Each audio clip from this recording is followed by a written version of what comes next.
Hello students, inorganic chemistry का जो first lecture था उसमें इनऑर्गेनिक केमिस्ट्री का फर्स्ट वीडियो में हमने यूनिट फर्स्ट कवर किया था। ये यूनिट सेकंड है लेक्चर 4 के अंतर्गत। ये जो यूनिट सेकंड है हमारी, ये हम लोग 2-3 वीडियो में कवर कर पाएंगे। थोड़ा सा लेंदी यूनिट है तो एक ही चैप्टर, लेकिन थोड़ा सा लेंदी वीडियो रहेगा इसका। तो इस वजह से आज हम इसमें 6 टॉपिक रहेंगे हम लोगों के। ये जो चैप्टर है यूनिट सेकंड के अंदर, इस चैप्टर का नाम है आपका कोऑर्डिनेशन कंपाउंड्स, उपसंयोजन यौगिक।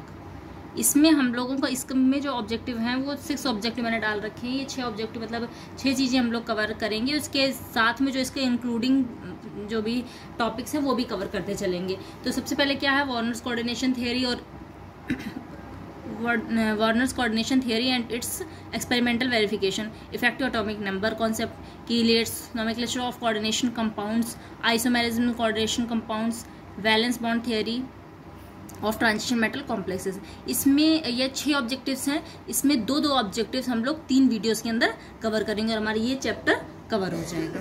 चलिए आगे बढ़ते हैं हम लोग। सबसे पहले क्या है, जो इस चैप्टर से रिलेटेड कुछ इंपॉर्टेंट डेफिनेशंस हैं, इंपॉर्टेंट चीज़ें हैं जो हमें पता होनी चाहिए।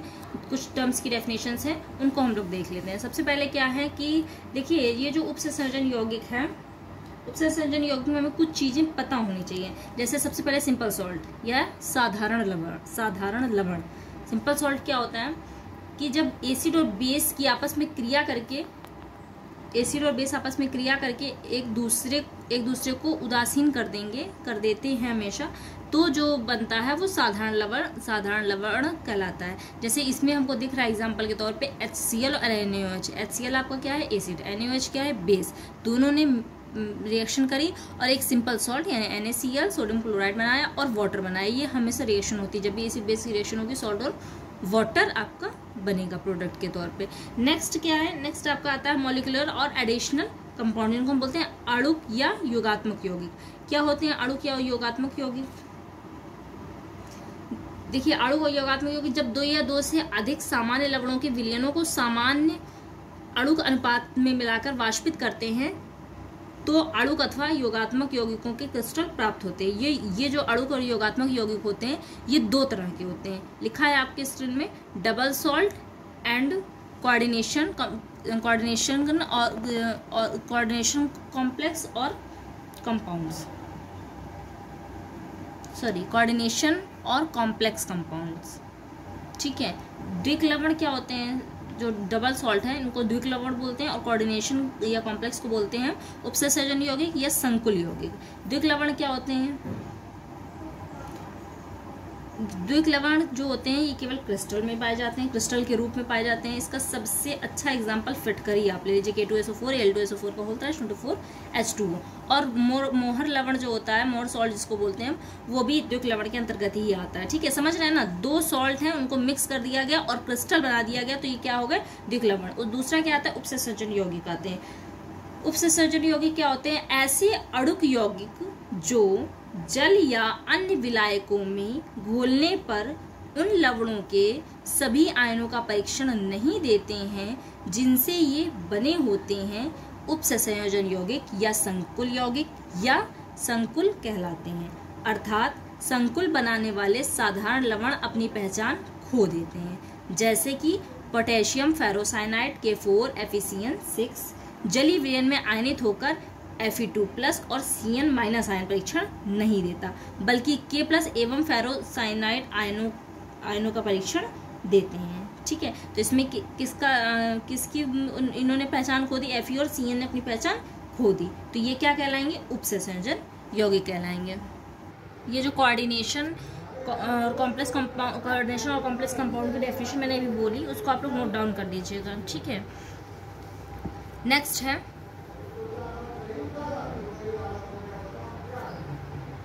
कॉम्प्लेक्स आयन, जिसको हम बोलते हैं संकुल आयन। इसका 3rd पार्ट है ये। ठीक है, कॉम्प्लेक्स आयन क्या होते हैं? वैद्युत आवेशित आयन जो धातु धनायन एवं एक या अधिक उदासीन अणुओं, धातु धनायन एवं एक या अधिक उदासीन अणुओं या ऋणायन के संयोग से बनते हैं, वो संकुल या जटिल आयन कहलाते हैं। ठीक है। संकुल आयन भी 3 तरह के होते हैं, जैसा कि आपके स्क्रीन में दिख रहा है, cationic complexes, anionic complexes and neutral complexes. तो इनको हिंदी में बोलते हैं कैटायनिक, एनायनिक, न्यूट्रल को धनात्मक संकुल आयन, ऋणात्मक संकुल आयन और उदासीन संकुल आयन। नेक्स्ट है आपका सेंट्रल मेटल आयन यानी केंद्रीय धातु आयन। केंद्रीय धातु आयन क्या होते हैं, इसका एक एग्जांपल मैंने दे रखा है आपका। केंद्रीय धातु आयन होते क्या, इनकी डेफिनेशन है, जो धातु धनायन एक या अधिक उदासीन अणुओं या ऋणायनों के साथ जुड़कर संकुल बनाते हैं, केंद्रीय धातु आयन कहलाते हैं।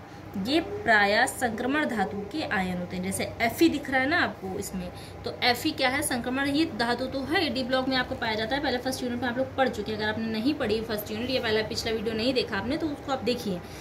तो ये जो है संक्रमण धातुओं के आयन जो बीच में आपको दिख रहा है Fe, इसका ही ये आयन बना हुआ है। ठीक है, तो इसमें केंद्रीय धातु कौन सी है, आयरन। नेक्स्ट क्या है आपका,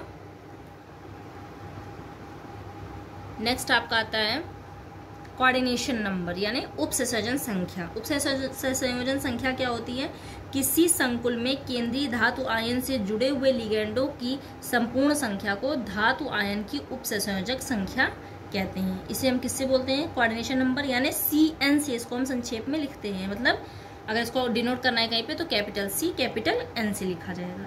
नेक्स्ट क्या है, कोऑर्डिनेशन स्फीयर, कोऑर्डिनेशन क्षेत्र जिसको बोलते हैं।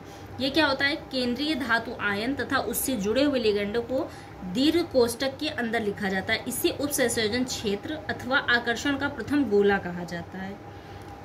दीर्घ कोष्टक के बाहर लिखे गए धनायन अथवा ऋणायन को आकर्षण का द्वितीय गोला कहा जाता है। नेक्स्ट आ जाता है आपका लिगेंड्स। लिगेंड्स क्या होते हैं, लिखिए आपके डेफिनेशन लिगेंड्स की, ऐसे आयन परमाणु अथवा अणु जो केंद्रीय धातु आयन को इलेक्ट्रॉन युग्म देते हैं, लिगेंड कहलाते हैं। नेक्स्ट क्या है आपका, टाइप्स ऑफ लिगेंड्स यानी लिगेंडों के प्रकार। क्या होते हैं टाइप्स ऑफ लिगेंड, 4 तरह के आपको दिखाई पड़ रहे हैं इसमें क्या है, जो फर्स्ट टाइप का है आपका मोनोडेंटेट लिगेंड्स। ये क्या है, इसको हिंदी में बोलते हैं आपको एक दंती। सेकंड वाले को बाइडेंटिक को बोलते हैं हम द्विदंती। थर्ड वाले को हम बोलते हैं पॉलीडेंटेट मतलब बहुदंती।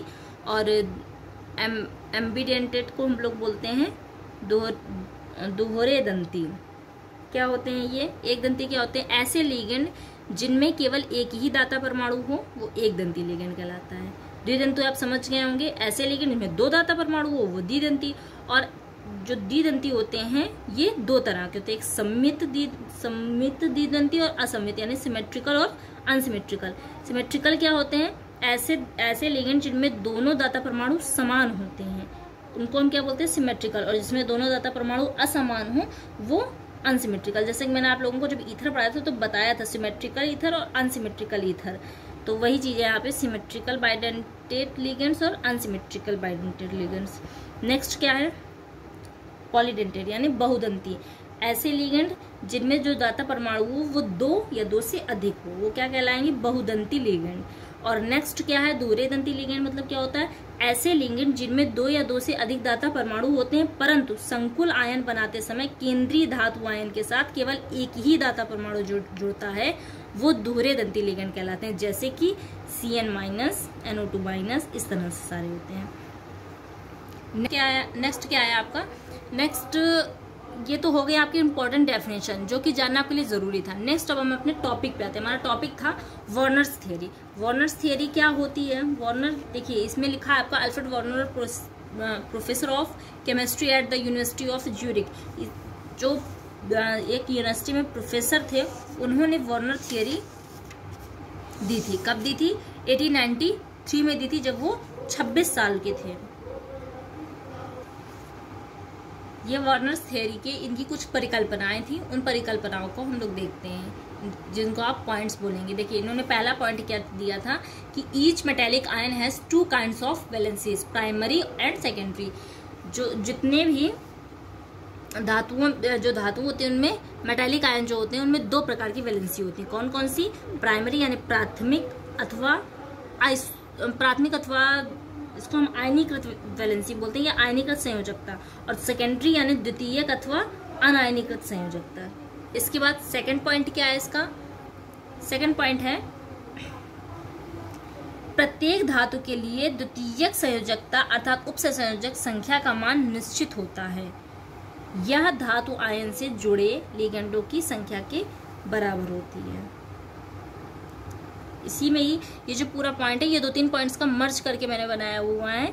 इसमें मैंने देखिए आपके इजी नोट्स और आपकी बुक सबको प्रेफर करके मैंने कंबाइंड नोट्स बनाए हैं। ये नोट्स आप लोग चाहे तो स्क्रीनशॉट भी कर सकते हैं, वरना अगर आप अपना नोट डाउन करना चाहते हैं तो आप देख करके नोट डाउन भी कर सकते हैं। तो मैं सारे पॉइंट्स आपको हिंदी में रिपीट कर दे रही हूँ, और ये पॉइंट्स आप लोग इंग्लिश में, चूँकि एग्जाम आपको इंग्लिश में ही करना है, इस वजह से इंग्लिश में ही लर्न करिएगा।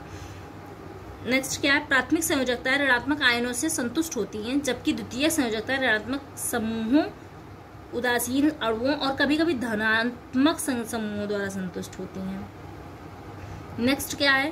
द्वितीयक संयोजकताएं केंद्रीय धातु आयन के चारों ओर अंतराकाश की दिशा में निर्देशित रहती है, इसी कारण ये यौगिक समावयवता प्रदर्शित करते हैं। इसके बाद नेक्स्ट है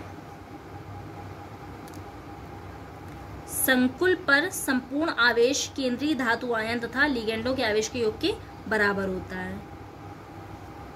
इसके बाद प्राथमिक संयोजकताएं ठोस रेखाओं तथा द्वितीय संयोजकताएं बिंदुकित रेखाओं यानी डॉटेड लाइंस द्वारा प्रदर्शित की जाती हैं। देखिए इसके बाद जब इन्होंने ये थ्योरी दी थी, तो इसके बाद इनको कुछ अपनी थ्योरी के पक्ष में प्रमाण भी देने पड़े थे। भाई पक्ष में प्रमाण देने का मतलब ये होता है कि हमने जो बात बोली है उसको आप प्रूफ कैसे करेंगे, प्रमाणित कैसे करेंगे। तो उसके पक्ष में इन्होंने कुछ प्रमाण भी दे रखे हैं। तो उनमें से 1-2 प्रमाण आप मतलब ये थे इनके,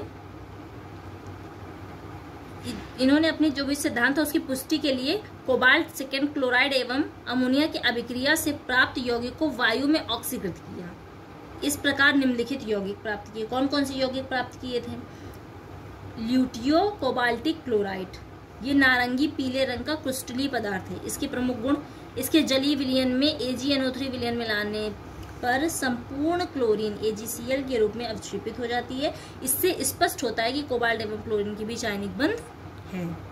HCl के साथ क्रिया कराने पर 100 डिग्री सेल्सियस पर भी NH3 का एक भी अणु प्राप्त नहीं होता है। इससे स्पष्ट होता है कि कोबाल्ट से अमोनिया अणु अत्यधिक स्थायित्व से जुड़े हैं। चालकता मापन से इसमें 4 आयनों की पुष्टि होती है। यही सारी कुछ चीजें थी कि जो इन्होंने अपनी थियरी के पक्ष में प्रमाण दिए थे। तो वो मैंने आप लोगों को नोट्स के तौर पे नहीं लिखे हैं, आप लोग उसके लिए आप लोग अपनी बुक का सहारा ले सकते हैं, ठीक है। इसके बाद आपका आता है effective atomic number. Effective atomic number क्या होता है? इफेक्टिव एटॉमिक नंबर क्या है? ये सिडविक के द्वारा दिया गया था। सिडविक कॉन्सेप्ट ने इनकी जो परिकल्पना थी ये सिडविक ने दी थी अपने। क्या कहा था इन्होंने इसमें कि जो EN कॉन्सेप्ट होगा यानी इफेक्टिव एटॉमिक नंबर कॉन्सेप्ट जो होगा, इसके अनुसार संकुल निर्माण में केंद्रीय धातु आयन उतने ही लिगेंडों को द्वितीय संयोजकताओं से जोड़ते हैं जिससे उनका मतलब धातु आयन का प्रभावी परमाणु क्रमांक अगली अक्रिय गैस के परमाणु क्रमांक के बराबर हो जाए। जिन संकुलों का प्रभावी परमाणु क्रमांक अगली अक्रिय गैस के समान होता है वे अधिक स्थायी एवं प्रतिचुंबकीय होते हैं, डायमैग्नेटिक इसको बोलते हैं। इसके विपरीत जिन संकुलों का प्रभावी परमाणु क्रमांक अगली अक्रिय गैस के समान नहीं होता वो अनुचुंबकीय यानी पैरामैग्नेटिक होते हैं। अब इसके लिए उन्होंने क्या किया, एक फॉर्मूला भी दिया। फॉर्मूला क्या था? ये है फॉर्मूला EN यानी effective atomic number is equal to atomic number of the central metal atom, यानी केंद्रीय